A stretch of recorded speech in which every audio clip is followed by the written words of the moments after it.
My name's Rafael, you're watching Rock and Roll Garage, and today I'm going to show you 4 Rolling Stones albums that Slash loves. But first, please subscribe to the channel, like the video, and leave a comment. Well, Slash is a big fan of the Rolling Stones, and back in 2019, in an interview with the Sex Pistols guitarist and songwriter Steve Jones, he mentioned 4 albums by the band led by Mick Jagger and Keith Richards that he loves. And I'm gonna show you them right now and tell you a few interesting stuff about the Rolling Stones and Slash. The first one that he mentioned was Beggars Banquet, which was an album released in 1968 by the band. It has classic tracks like Sympathy for the Devil, Street Fighting Man, and South of the Earth. Sympathy for the Devil was a few decades later covered by Guns N' Roses for the movie Interview with the Vampire, and it was released as a single in 1994, the same year the movie was released.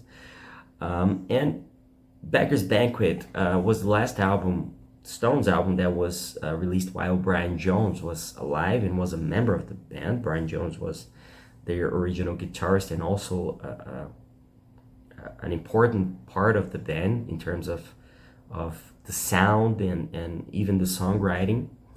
And the interesting thing is that Slash had the chance to meet the Rolling Stones during those first years of Guns N' Roses after they released that groundbreaking debut album, Appetite for Destruction, and they toured with the Rolling Stones.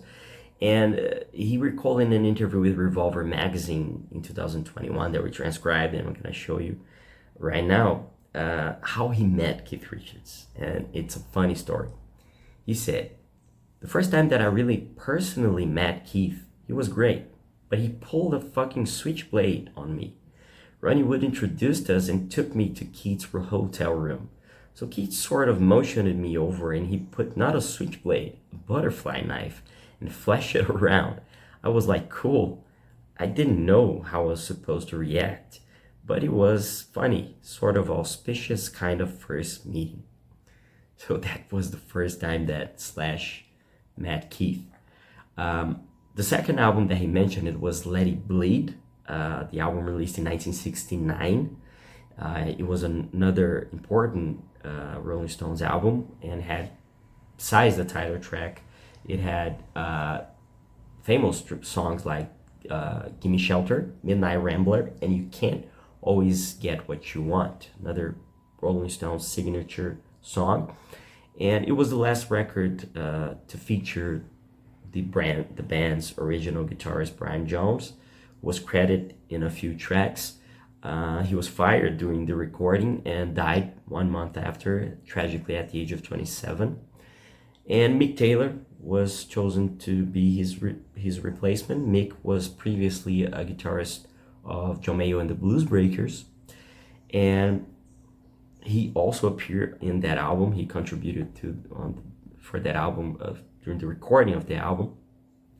And in an interview with Music Radar in 2014, Slash lists the Rolling Stones album as one of his favorites of all time. And he said that as one of the 10 records that changed his life. And he said that he likes this other Stones albums, but he chose this one because of the songs that are part of it. And the third one that Slash mentioned was Sticky Fingers, released in 1971. It was a classic album, and the cover was designed by the legendary artist Andy Warhol, and it had famous hits like Brown Sugar, Wild Horses, Can You Hear Me Knocking, and You Gotta Move. These are just a few of them. And in an interview with CNBC in 2015, Slash lists 5 songs that were some of his favorites of all time and that he would choose to hear at the end of the world. And one of the tracks that he chose was Can't You Hear Me Knocking from Sticky Fingers. And the next album that he mentioned, the final one that he mentioned, was Exile on Main Street, which is the famous Rolling Stones double album that was released in 1972.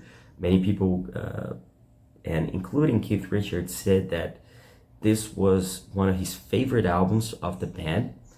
And he had a few famous songs like Rocks Off, Tumbling Dice, Happy, which has Keith Richards on vocals, and Shine a Light, another incredible song.